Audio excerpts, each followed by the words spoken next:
여러분들 잘 보셨어요? 잘 보셨죠? 성경 안에 수시로 우리들 많이 읽고 감동 주셨던 내용하고 너무 닮았고 저는 저걸 요즘에도 자주 여러 번 봤는데도 계속 봅니다. 영의 세계, 하나님이 우리의 영을 지으셔서 그곳으로 우리가 가는 그 내용 과정, 우리가 어떻게 해야 될까? 선으로 악을 이겨야 되겠다. 밝음 속에 있어야 되겠죠. 어둠 속에 있으면 안 되는데 오늘 그 제목에 니고데모의 이야기가 나오고 있습니다. 이날은 준비일 곧 안식일 전날이므로 저물었을 때 아리마대 사람 요셉이 와서 당돌이 빌라도에게 들어가 예수의 시체를 달라 하니 이 사람은 존경받는 공의원이 뭐라 그랬어요? 지금의 국회의원 같이 아주 세력 있고 존경을 받는다라고 하네요. 존경을 받았다. 존경받지 않은 공의원이면 아무 상관이 없을 건데 존경을 받는다라는 건 뭘까요? 그만큼 사람들에게 신뢰를 받은 그런 평판이 아주 좋았던 사람이다 라고 나와 있습니다. 그런데 이분이 이제 예수께서 벌써 죽었을까 가서 그 시체를 달라고 이제 얘기를 하죠. 근데 한 분도 그 예수님을 따라다니거나 그 이름이 거론되지 않았던 그러한 사람. 그런데 백부장에게 알아보죠. 빌라도가. 그래서 돌아갔다, 죽었다 하니까 시체를 내주라고 얘기를 합니다. 46절에 요셉이 세마포를 사서 예수를 내려다가 그것으로 싸서 바위 속에 판 무덤에 넣어두고 돌을 굴려 무덤 문에 놓음에 막달라 마리아와 아리마다 요셉의 어머니죠. 요셉의 어머니 마리아가 예수 둘 곳을 보았더라.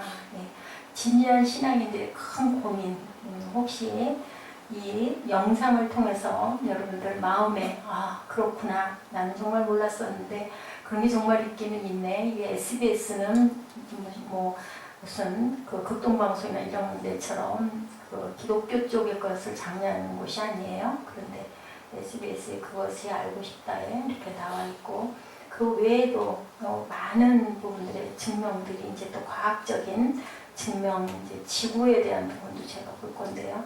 그런 부분들이 증명이 돼서 저는 요즘에 참 전에 알고 있었던, 누가 가르쳐 준 게 아니에요. 그냥 그렇게 제가 빛 가운데로 그렇게 간다. 우리는 그 세계로 날아간다. 돌아간다라는 얘기들을 우리 옛 부모님들이 아시죠? 조상들이. 그분들은 하나님을 몰랐지만 어디로 간다라는 걸 알고 있었기 때문에 돌아가셨다고 얘기를 했던 것들. 그리고 시공이 상관없고 우리 하늘에서 내가 우리 사무엘이 보고 싶다. 그러면 사무엘이 딱 보이고, 미국에 있는 누가 보고 싶다 아니면 다 거기 가서 일부러 가지 않아서 다 보이고, 그걸 제가 알고 있었거든요. 우리 어머니가 나를 위해서 기도하고 있다라는 것도 늘 느끼고 있었고, 그래서 영이 외롭고 공고하고 조용하면 조용할수록 영의 세계는 활발하게 움직이는데, 지금 가장 힘든 게 뭐냐면 너무 보는 게 많고 너무 듣는 게 많고 핸드폰 때문에, 컴퓨터 때문에 그런 부분들이, 우리 뇌가, 아까 제가 그걸 좀 봤어요. 오늘 창조 과학에 대한 것들을 발췌를 해서 올리는데, 컴퓨터를 하면요 뇌가 자는 시간이 돼요. 아무 활동을 안 하는데 정지가 되어 있는 시간이래요. 그래서 그게 안 좋다라고 얘기를 하는데, 우리 아이들은 열심히 오락 같은 거, 게임 같은 걸 이렇게 즐기잖아요. 그거 자체가 뇌를 운동하고 활동할 수 있게 하는 게 아니라 반복적인 그냥 기능만 하고 뇌가 창조적인 부분을 할 수가 없게 만들어 가기 때문에 기억이나 이런 부분을 다 잊어버리고 집중하지 못하게 만든다고. 그런데도 불구하고 요즘에 다들 그렇게 하죠. 참 마음이 아픈 부분이에요. 그래서 진지한 신앙인의 가장 큰 고민이 있다면 아리마대 요셉처럼 실천하지 못하는 거. 예수를 믿었어요. 그죠? 아리마대 요셉이. 니고데모도 그렇죠? 밤에 찾아갔었죠. 그분도 공의회 회원이었어요. 이 두 사람은 아마 잘 아는, 국회의원이 그때 이 공의회 회원들이 70명 정도, 71명, 2~3명 이제 얘기들이 이렇게 나오는데, 어쨌든 70명이었다고 보면은 많은 숫자 아니잖아요. 200~300명도 아니고. 여기 시체를 달라고 한 그 이후에 니고데모도 발을 향유를 가지고 와서 같이 발랐다라고 증명이 되어 있습니다. 그럼 뭘까요? 용기가 나는 거죠. 이제 예수님 달라고 해서 하면 아, 저 사람도 예수의 제자였구나. 나중에 핍박을 받을 수도 있고 그 자리를 퇴임할 수도 있고 아주 위험할 수도 있는데도 불구하고 이제는 뭐 한 거예요? 나는 예수 믿는 제자다. 007 제자가 아니고 007 그 신앙인이 아니고 나는 이제 밤에 다니는 사람이 아니라 낮에 다니겠다라는 아주 그 선언을 한 거죠. 이제는 안 되겠다인 거예요. 그동안은 혹시 불이익 당할까봐 드러내지는 못했는데 마음으로만 믿었는데 이제는 내가 이제 고백을 해야 되겠다라는 지점 돌아갔기 때문에 그럼 살아계실 때 같으면은 예수 믿는다고 그러면 핍박을 받을 수도 있지만 이미 어차피 부활은 아무도 안 믿었을 것이고 그 사람들이 그러면은 믿는다고 하면 오히려 더 비방을 받을 수도 있는데도 이제 더 이상 안 되겠다라고 이제 마음 안에서 결심이 된 거죠. 이것이 바로 우리가 믿는 것과 그것을 실천하지 못하는 그 계획이 우리 믿음의 계획이에요. 아까 거기 그 간증에 나왔던 분도 목사님이 되실 분이 아니었는데 그 51세 그 양천구에 있는 목사님.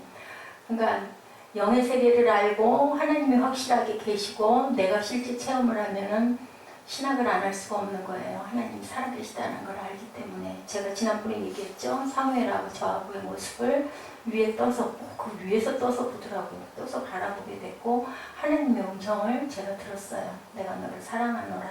제가 신학 다닐 때 굉장히 어려움이 많았거든요.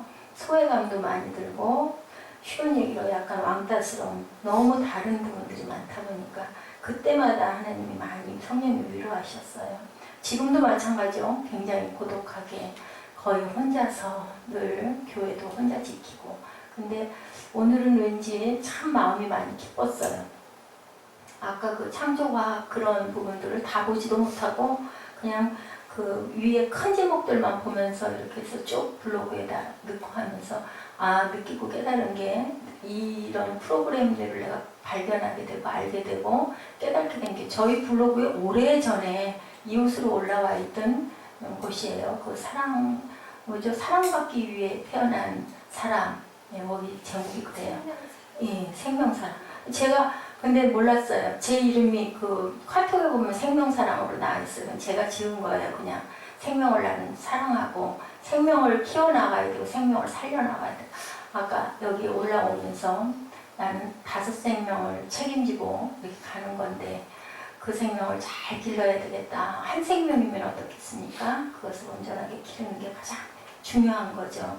그런 생각을 제가 했어요. 이렇게 진지한 신앙인의 가장 큰 고민은 우리가 바로 신앙과 실천의 괴리 그것이 같지 못한 거. 그래서 제가 말했죠. 그 레이라는 분을 믿지 않았는데 죽기 직전에 난 꼭 만나야 되겠다 했던 그분이 나는 예수는 믿지 않지만 그분을 존경한다. 왜?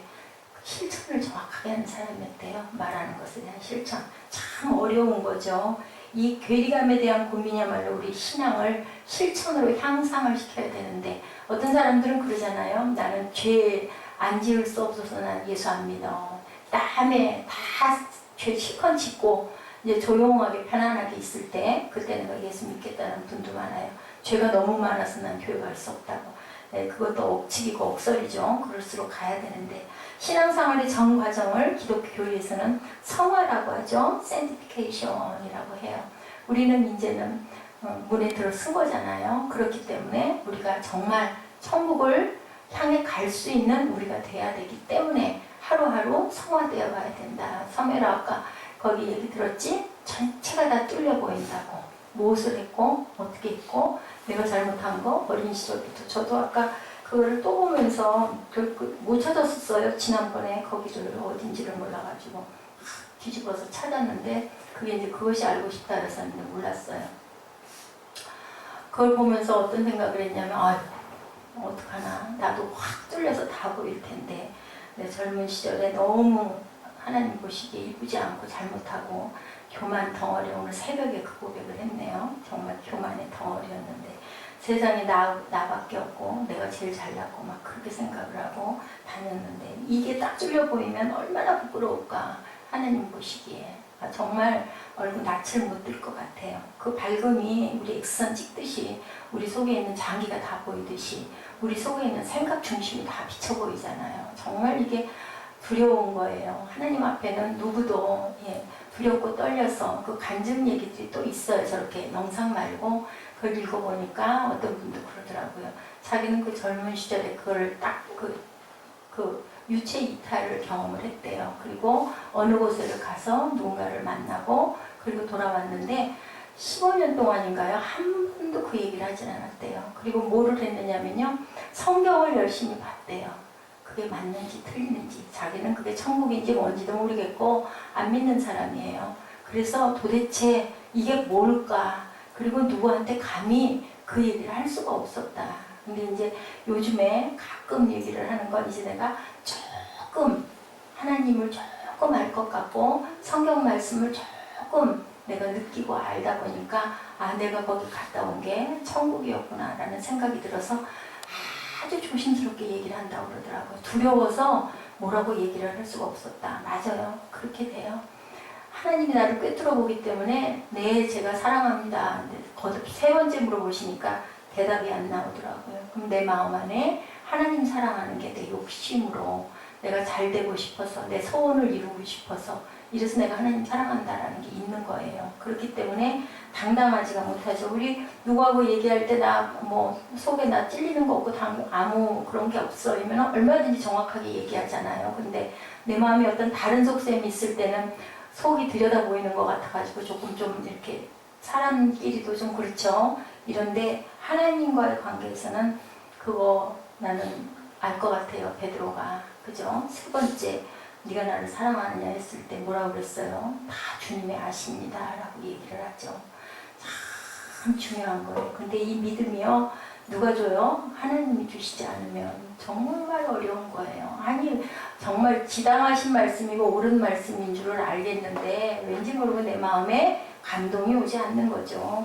그리고 내가 막 그 두렵고 떨림과 아니면은 정말 왠지 모르게 막 기쁘고 감사하고 내가 하나님 알게 돼서 감사하고 내가 예배 드릴 수 있어서 감사하고 내가 성경 읽을 수 있어서 감사하고 이런 환경에 있을 수 있어서 감사하고 이래야 되는데 그거는 우리가 할 수 있는 게 아니라는 거죠.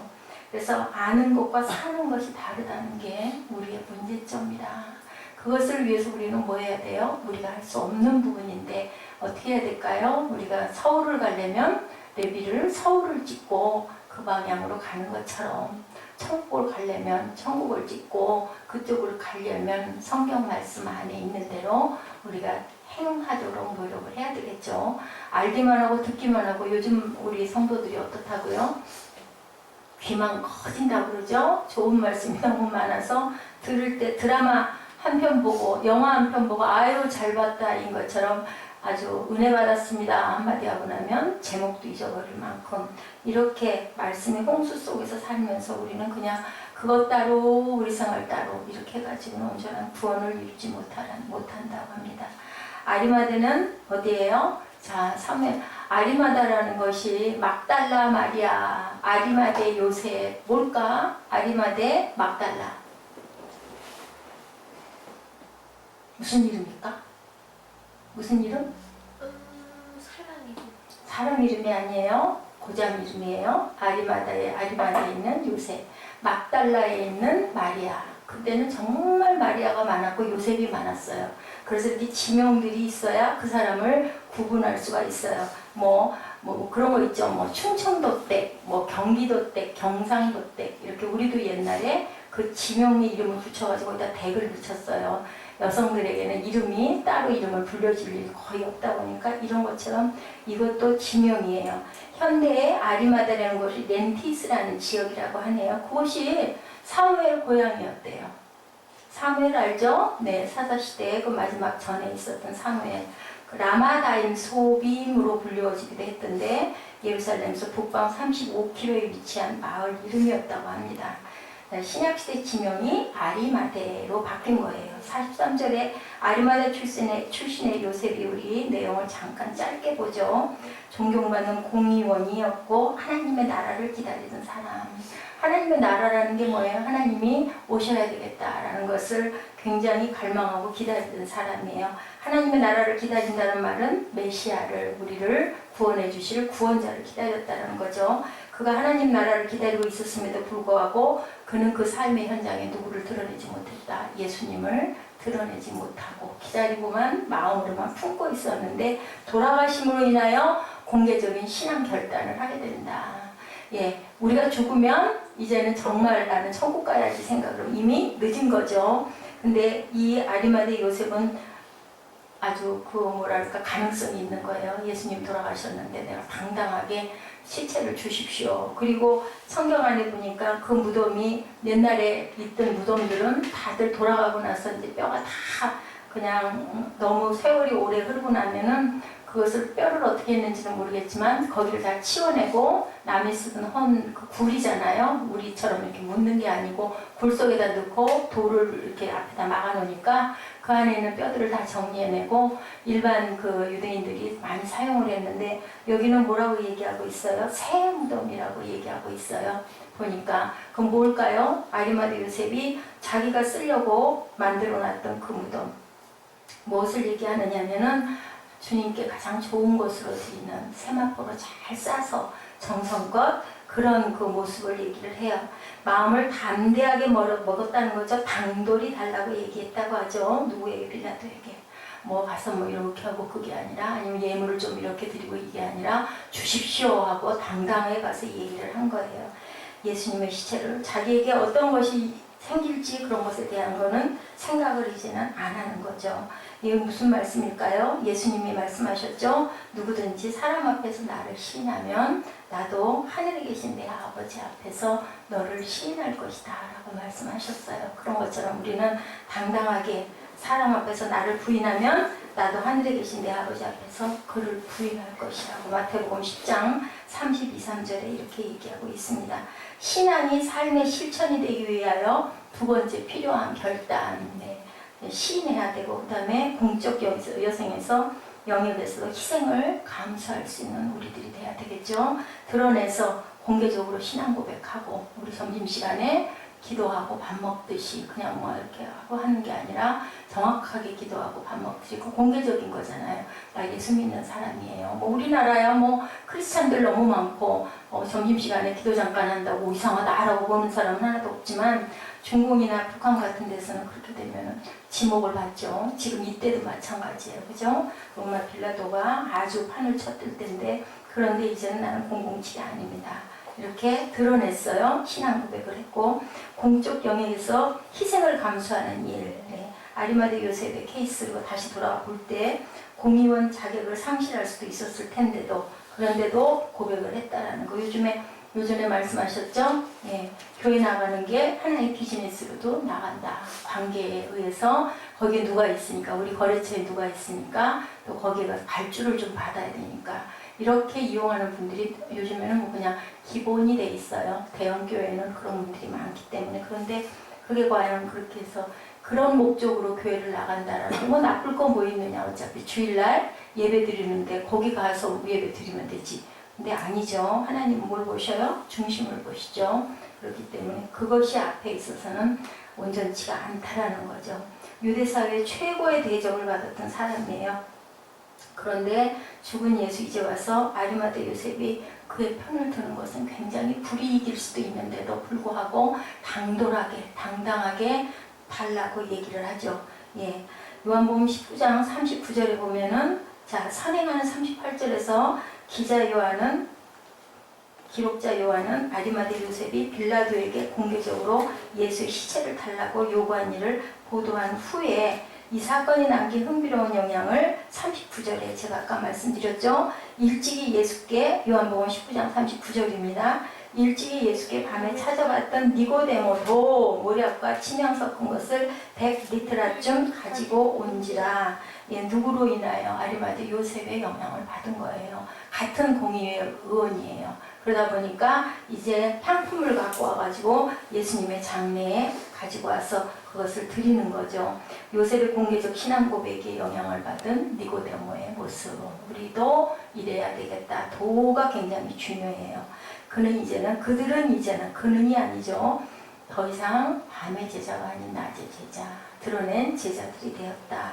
존경받는 공의회의 회원이 아니었다면 이런 행위가 용납이 되지 않죠. 존경을 받았다는 건 뭘까요? 공의회에서도 아주 인품이 좋고 자기 일을 열심히 하고 우리들 가끔 가다 보면은 가끔 제가 그 생각을 하는데요. 우리 에스더 같은 경우도 직장에 있으면서 아이들 주보 만들거나 할 때 있잖아요. 신경이 좀 쓰여요. 그게 직장에 있는 시간은 내가 거기에 대한 보수를 받고 직장 생활을 하고 있기 때문에 직장에 속했을 때는 직장의 일을 열심히 해야 그게 하나님의 영광을 드러내는 거고 그래야 사람들에게도 아유 참 신실하다 참 아주 열심히고 예배는 탁탁 정확하게 간다 하지만 나머지는 정말 직장 일을 충실하게 잘한다 큐티를 잠깐 못했으니까 오전에 아침에 좀 일찍 가면 그거 20-30분 들여다보고 앉았고 뭐 어때 이 시간에 사람도 별로 없는데 그거는 온전치가 않은 자세인 거죠. 우리가 존경을 받으려면 세상 사람들에게 인정을 받으려면 크리스찬이라는 이름으로 인하여 더더욱 직장에서 내가 속한 데에서 열심히 또한 학교에서도 열심히 그렇게 했을 때 하나님의 영광이 드러나는 거죠.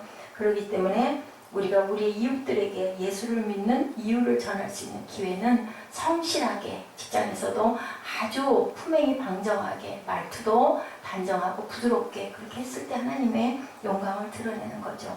그리고 어땠어요? 이 사람들 최선의 것을 주께 드렸다. 그럼 우리가 너무 잘하는 거죠.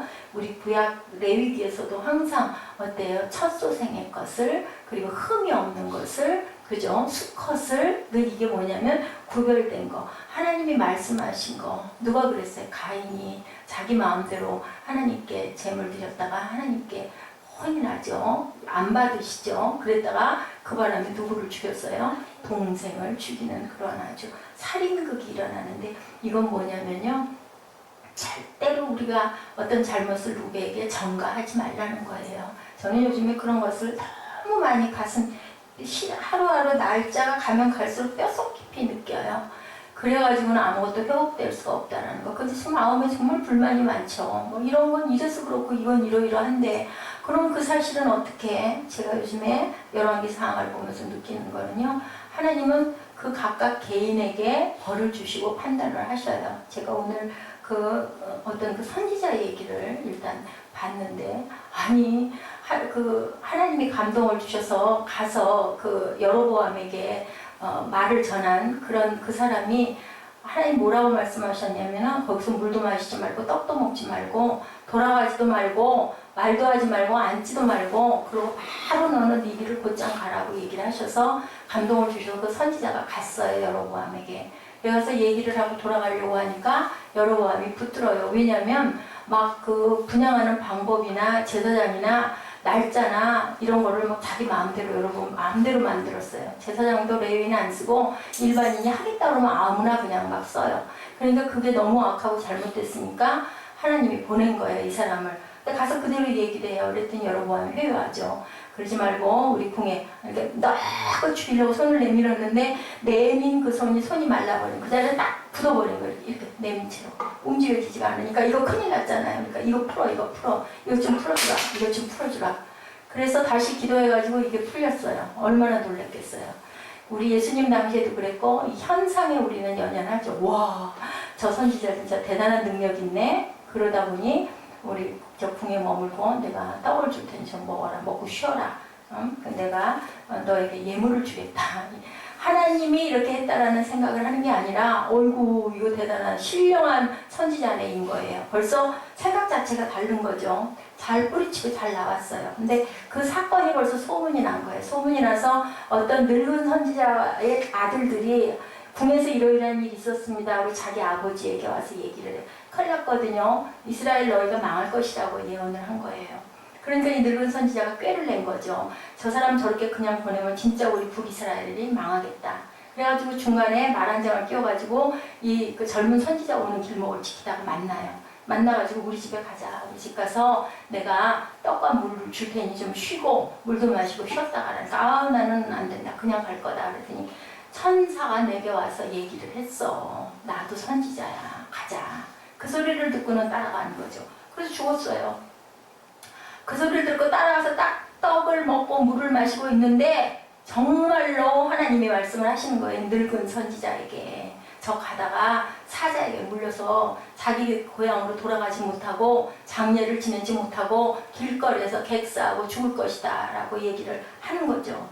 그러면 영이 내린 거예요. 그런데 이 젊은 선지자가 그거 조금 먹고 말 한 장 지어서 가고 있는데 사자가 나타나서 그 젊은 선지자 물어 죽였어요. 물어 죽이고 기가 막힌 건 사자가 그러면 그걸 고기를 뜯어 먹어야 되잖아요. 입도 안 돼. 죽이기만 하고 딱 보고 서 있는 거예요.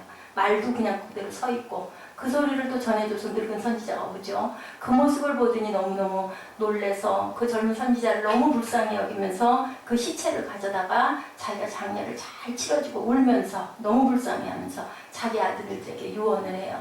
내가 죽거든 이 젊은 선지자 옆에 나를 묻어주고 내 뼈를 이 젊은 선지자 옆에 나란히 둬달라. 왜 그랬을까요? 자기가 죄를 져서 나도 그렇게 될 걸 안 거예요. 하나님이 살아계신다 생각을 하면 어떻게 거짓말을 하냐는 거죠. 천사를 빙자해가지고 그 젊은 선지자, 그럼 우리가 생각할 때 그러잖아요. 그 젊은 선지자가 무슨 죄가 있어, 그죠? 근데 죄가 있죠. 하나님께 여쭤봐야 됐었죠. 이 사람 맞아요? 그 정도 분별을 할 줄 알아야 되죠. 기도했어야 되는 거죠. 근데 속아 넘어갔다는 건 뭐냐면 나도 좀 쉬고 싶었던 거예요. 떡도 좀 먹고 싶었고 쉬었다 가고 싶다 보니까 그래 그럼 가서 뭐 쉬지 뭐. 그럼 뭐예요? 영적으로 사단이 이긴 거죠. 들어온 거죠. 아무리 그래도 하나님은 나한테 이렇게 하라 했으니까 나는 안 할 거야. 그랬어야 되는데 그러지 못한 거. 그럼 나머지는 여로보암 왕은 얼마나 나쁘고 그 늙은 선지자 그걸 속여먹고 천사를 비방한 선지자는 왜 멀쩡하게 살려두냐는 거예요. 그 사람들은 하나님이 더 크게 어땠어요? 여로보암 그 대가 끊겨버리고 망하게 되고 다 죽어버리고 결국은 더 크게 재앙과 벌이 내려지거든요. 그 늙은 선지자는 어땠을까요? 나이가 먹었으니 다행이긴 해서 어쨌든 당연히 죽었겠죠. 그러니까 우리는 그런 것에 연연할 필요가 없는 거예요. 그냥 내가 하나님 보시기에 온전해야 돼. 누가 나에게 해를 끼치더라도 그냥 나는 그 사람을 악하게 욕하고 핍박하고 비방하면은 그게 나에게 죄로 돌아온다라는 것을 제가 오늘 새벽에 그 말씀을 통해서 또다시 깨달은 거예요. 얼마나 죄를 많이 짓니까? 사람을 어때야 될까요? 좋은 사람을 잘 만나야 돼요. 예.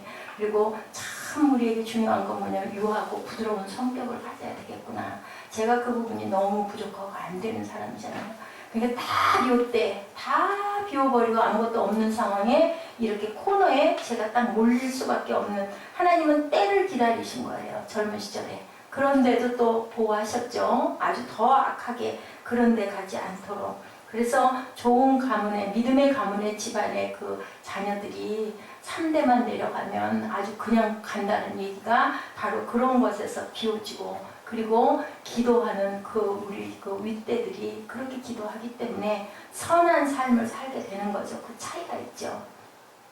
마태복음 27장 60절에 바위 속에 판 자기 새 무덤에 넣어두었다라고 증거하고 있어요. 그런 것처럼 헌 무덤이 아니라 새 무덤. 마태복음 27장 60절입니다. 예, 바위 속에 판 자기 새 무덤에 넣어두고 아무도 사용한 일이 없는 내가 나를 묻힐게 해야 되겠다라고 그렇게 생각한 그런 무덤에 넣어두었다. 평민들은 아까 말씀드렸죠. 그 남이 쓰던 무덤을 정리해서 쓰는데 주라고 고백한 그분에게 무엇을 드리고 싶어서 최고의 것을 드리고 싶어서 그렇게 했어요. 아리마대 요셉의 마음이에요. 귀한 걸 하나님께 드리고 헌신하고 싶었던 이 아리마대 요셉을 생각하면서 우리가 그 귀한 헌신을 드렸던 사람 얘기를 잠깐 하고 제가 짧게 정리하느라고 했습니다. 오늘 동영상이 있기 때문에 찬양도 제가 한 5분 정도 앞뒤를 잘 잘랐어요. 나름으로는. 근데 중요한 건요. 여러분들이 아까 복 받고 싶다고 했죠. 하나님이 하실 일이긴 하지만 예배 시간 긴 게 전혀 길게 느껴지지 않으면 복을 받은 거예요. 근데 힘들잖아요. 피곤하잖아요. 그러니까 저도 굉장히 신경을 써요. 그런 부분의 안배를. 요즘에 옛날에 배운 우리 기도 너무 안 해요. 그죠? 전에는 우리 밤 1시까지도 2시까지도 막 기도했는데 또 집이 다르고 또 가야 될 거리가 있고 아침에 출근을 해야 되겠어 그렇긴 하지만 처리하거든요. 금요일날 제가 우리 보라자매 때문에 양보를 해버린 거죠. 자정까지는 예배를 드려야 된다라고 생각을 했는데 저도 요즘에 그냥 떠밀려서 그렇게 가고 정말 우리가 그런 부분에 감동으로 시간 가는 줄 모르고 기뻐서 잠잘 거 6시간 잘 거 4시간만 자도 나 너무너무 좋기 때문에 나 기도할 거야 하는 그런 마음이 돼야 된다는 그걸 뭐라 하는 게 아니라 그런 마음이 들었을 때 그게 바로 복이거든요. 내가 모든 게 삶이 그냥 평탄하게 월급도 직장에서 잘 받고 그걸로 적당히 잘 누리고 살고 그리고 그냥 둘이 사랑하고 살고 이게 복 받는 게 아니라 하나님의 말씀이 정말로 꿀송이처럼 달고 막 왠지 모르게 계속 기쁘고 막 누구에겐가 막 얘기하고 싶고 전해주고 싶고 막 기뻐서 팔팔 뛰고 싶은 그 상태가 복 받는 거죠. 보리스 콤펠드라는 이름의 유대인 출신 의사의 이야기입니다. 스탈린 치하의 러시아에서 스탈린도 신이 아닌 인간이다라고 했다가 붙들려 왔어요. 그래서 강제 수용소에 갇히게 되고 나중에는 그 강제 노동 수용소에서 일하다가 이제 의사예요, 이 사람이. 그러다 보니까 죄수들이 병을 핑계하지 않고 죽도록 너 주사를 놔. 아파서 온 사람들 주사 놓는데 가만히 없겠다 싶은 자에게는 죽이는 주사를 놔서 얼른 빨리 죽게 만들고 그리고 돈을 들이지 말고 그 물자를 절약을 해라. 이렇게 딱 지령을 받고 의사이긴 한데 죽을 것 같은데 어쨌든 의사로 앉혀놓고 환자들을 치료해 주려니까 그나마 다행이잖아요. 직업이 의사였기 때문에. 그래서 정말 내가 이게 의사인가. 사람을 살리려고 오는 게 아니라 죽이려고 거기를 그 의사한테 찾아오는 사람은 대개가 다 죽게 생긴 사람들만 오는 거죠. 그 시대에 뭐 감기 들었다고 와가지고 의사한테 와서 약을 먹거나 주사를 맞진 않았을 거 아니겠어요. 형식적으로 하는 거죠. 기계적이 되다 보니까 의사다 보니까 히포크라스 그 선서가 있죠. 나는 정말로 손 들고 선서하잖아요. 정말 인명을 위해서 내가 내 생명을 내놓고 헌신하겠습니다라고 했을 건데 내가 이게 뭐냐 하는 생각이 든 거예요. 절망의 밑바닥을 헤매요. 근데 그 수용소에도 어김없이 기독교인들이 있는 거예요. 단체가. 그게 다 비밀리에 지하에 그런 곳이 있었어요. 어느 날인가 누군가가 다가와가지고 예수를 전해요. 그러면서 얘기가 당신을 놓고 우리가 기도했습니다. 깜짝 놀라는 거죠. 그런 데가 어디가 있느냐. 그 사람은 예수 믿지 않던 사람인데 그 얘기를 듣고 너무 감사한 거죠. 왜냐면 너무 외로웠기 때문에. 누구하고도 얘기할 수가 없고 정말 마음에 그 우울한 거 사람을 치료하는 게 아니라 의사가 돼가지고 양심을 속이고 먹는 것 때문에 죽지 않으려고 그 지령을 받고 그렇게 하는 게 너무너무 힘들었죠. 양심의 가책이 왔죠. 그래서 거기를 가서 나를 위해 기도하는 사람이 있구나라는 그 감동으로 예수를 믿게 되고 예수를 받아들이게 돼요. 근데 장암 환자가 하나 왔어요. 그 사람은 내가 조금씩 죽여야 할 사람이에요. 근데 이 의사가 어땠을까요? 은혜 받고 나를 위해서 예수님이 돌아가셨다라는 그 얘기를 듣고는 사람을 죽일 수가 없는 거예요. 도저히. 내가 살기 위해서 이 사람을 죽일 수가 없는 거예요. 최선을 다해서 이 사람을 살렸어요. 그랬더니 이 사람이 어느 날 물어봐요. 왜 당신은 이렇게 나를 온전하게 소문이 암암리에 났겠죠. 여기 오면 다 죽을 병 걸린 사람은 죽고 빨리 죽을 수밖에 없다 알고 있었을 거예요. 근데 왜 나를 살립니까? 이제 확실히 살겠다 이 사람. 어느 시점에 이 사람이 물어봐요. 그랬더니 왜 이렇게 살리냐고 물어보니까 죽음이 두렵지 않느냐고 물어보니까 괜찮습니다. 나와 당신을 위해 죽은 사람이 있어요 이미. 이렇게 얘기를 하니까 놀라면서 누구냐고 물어봐요. 그랬더니 그게 바로 예수 그리스도다. 우리를 위해서 돌아가신 분이라고 복음의 그 스토리를 얘기를 해줍니다. 그리고 이 사람은 살아나요. 살아난 대신에 이 사람은 어떻게 됐을까요? 죽었겠죠. 그 형틀의 이슬로 돌아가게 됐어요. 그랬을 때 이 사람이 정말 땅에 머리를 박고 무릎을 꿇고 물어요. 나를 이렇게 구출해놓고 그 보리스 의사가 돌아갔다고 그러면서 고백을 합니다. 알겠다고. 나도 이제는 최선을 바쳐서 당신이 섬기던 그 예수님을 내가 섬길 것이고 그리고 그분의 이름을 나도 이제 앞으로 전하겠다고. 이거 뭐예요? 내가 죽음으로 인한 한 생명을 살려놓고 그죠? 전도하고 죽은 거죠. 예, 그 사람이 바로 누구냐면 노벨상을 받은 작가 알렉산더 솔제니친이에요. 그 사람인지 모르고 살린 거죠. 근데 이 사람이 나중에 귀한 작품을 써서 이렇게 노벨상을 받게 돼요. 보리스의 희생이 소중한 영향을 끼치죠. 위대한 작가를 탄생시킨 거예요. 네, 이렇듯이 우리 여기 동영상에도 보니까는 그 작가 하나가 죽을 뻔했는데 그 5분의 감동 그게 있어요. 우리 같이 한번 보면은 아마 느낄 거예요. 죽어서 형장의 이슬로 사라지기 5분 전인데 5분 동안 네가 하고 싶은 거 해라. 그랬더니 부모를 위해서 뭐 주변 이웃을 위해서 1분이 남았어요. 정말 살고 싶다. 정말로 나 좀 살았으면 좋겠다. 딱 방아쇠를 당기려고 첨을 조준을 하는데 잠깐 하고 멈추라고 막 전령이 달려오는 거야. 말을 타고 흰 백기를 들고 와가지고 그때 왕이 있었을 때인 것 같아요. 왕이 죽이지 말고 거기 있는 인원들 다 유배를 보내라고 했다고.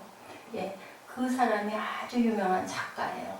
그래가지고 그 남은 생애를 유배 생활을 하면서도 무거운 이 밑에 발에다 차고 같은 거를 차고도 그렇게, 왜냐면 내가 너무 그동안 내 인생을 허비하고 산 거야. 너무 온전하게 살지 않은 부분은 엄청나게 세상에 있는 막 그냥 내 발을 시리게 하는 그 냉기, 그 감방에 있는 냉기도 이제 나는 못 느끼겠구나. 해가 뜨는 거, 지는 거, 이것도 못 보겠구나. 막 너무 이제 새삼스럽게 막 눈이 열려서 그런 게 보이는 거죠. 그 귀한 게 보이는 거죠.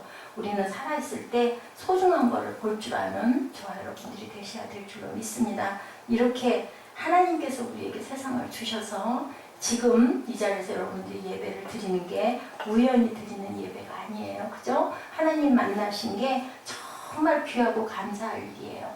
그것을 귀찮다 아니면 아이고 일주일에 예배가 이게 몇 번씩이냐 이게 아니라 하나님이 내 생명을 살려주시려고 오늘도 깨닫지 못하는 것을 깨닫게 하려고 이렇게 눈을 열어주시려고 우리에게 이런 귀한 여러 가지의 것들을 보여주시고 들려주시고 듣게 하시는구나. 내 마음도 열리게 해주시옵소서 하고 기도하시는 저와 여러분 되시기를 주님의 이름으로 축복합니다. 우리 결단 찬양하시고 잠깐 기도하는 시간 갖도록 하십니다.